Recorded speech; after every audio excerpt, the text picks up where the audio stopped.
oh no. So put the bacon down, put it back in the microwave, take off your, and he goes to the front door. And he opens the door. He goes, oh my goodness. Let's all say that.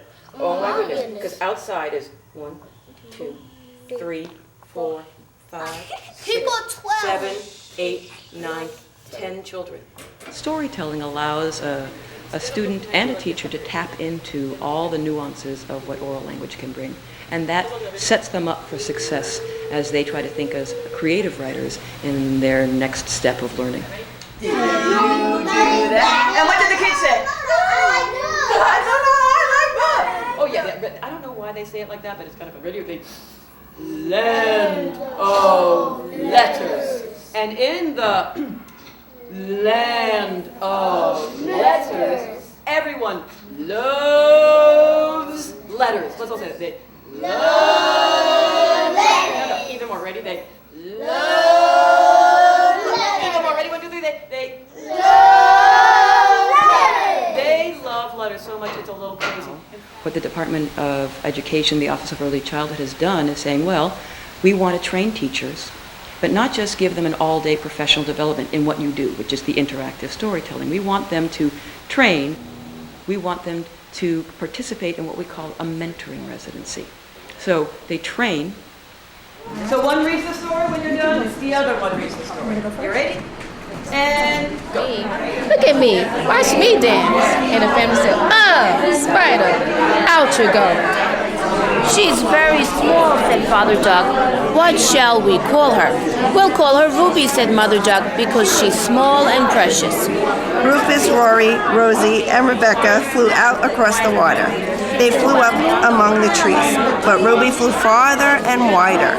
She flew out beyond the water. She flew up above the trees. She stretched out her beautiful wings and soared high among the clouds. I like the idea of the repetition of repeating the words, Spider, out you go, and the different things that spiders can do. I think this will be a good story to read. The boys may like it because it deals with insects as opposed to stories that girls like about princess and things like that. So in the classroom, I think that both of these stories will be good. Now it goes back again to what we mentioned at the very beginning. As a facilitator, he's facilitating this. So what are the things that he is doing to connect with you? All right? Well, I'm going to give him a 1, 2, 3 action. It's not going to be wimpy, right? Right, Frankie? All right, and 1, 2, 3, action! And when she visits her granddaughter, she eats and eats and eats and eats. And after she eats, she's no longer skin and bone. She's nice and fat. And then say, could they do something different? Oh, what? Yeah, you think, well, why don't you come up and try? Then I come into the classroom, or Steve Elm comes into the classroom, and we model the storytelling. So they go, oh, we saw something, we trained something, now we're seeing it being done in the classroom. I get it now. We study for 4 days, and then on the 5th day, the story that the teachers developed in their professional development, they lead in the classroom. And the spider said, I can be a great dancer. I can be a great dancer. Watch me dance. Watch me dance. The little girl ignored him and psh, outwin the spider. Outwin the spider. Let's all do that. Outwin the spider into the yard. You all do that? You should run around slow. They want to sit up. And sometimes the water runs very fast. Can you show me fast water? Good job. The first thing we've learned is to respect the teacher. He or she does a job that we as teaching artists don't do. And for a reason. We've got certain skills, they've got certain skills. They're trying to layer our skills on top of what they already have to do day in and day out. It's more of a connection. You felt like you are part of the story. You are actually right there in the jungle with the lady sitting on the edge and getting ready to wait for what was next, what was going to happen. So you felt connected to the story. All the teachers who participated in the mentoring residencies will then come back together in June to share back what they did, what they saw, what they learned, what their students learned, and more importantly, how they're going to integrate the skills they learned to support their curriculum as they move forward. Because a lot of time when I was reading a story, it was just, they were lost. They were just not paying attention.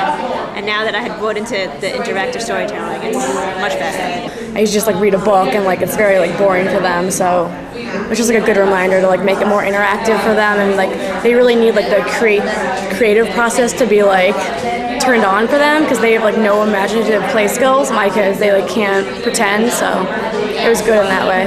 They're fixated, you know, what happened next, and they'll try to add and try to find out what he's saying and just continue with the story, take the story and run with it.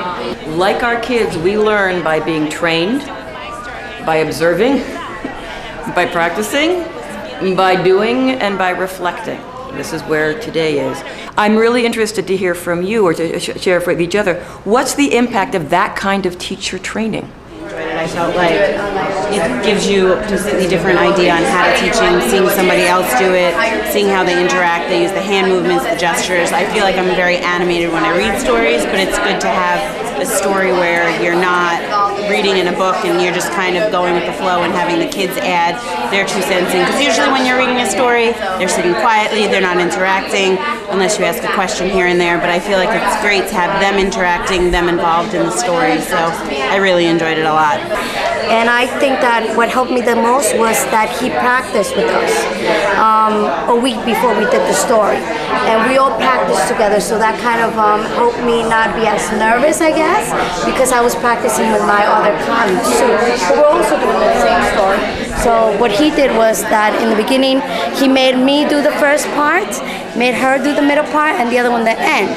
And then we switched around.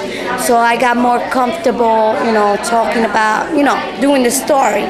So when I did it with my classroom, you know, I knew what to do, you know, I wasn't as nervous too. Other impacts on you as an educator or as a person? What did you discover about yourself? Yeah. Well, I'm a mom. I have 2 babies. I have a 2 and a 1-year-old, so I've been doing it at home, practicing with them and doing storytelling, and so that's a personal impact this had on me as a parent.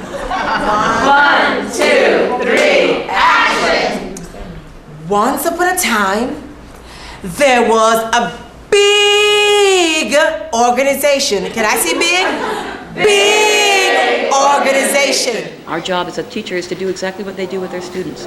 Support them, encourage them, challenge them, and help them go past the barriers that they put up consciously and sometimes even unconsciously to their own creative spirit. On the book, and it's all wet. And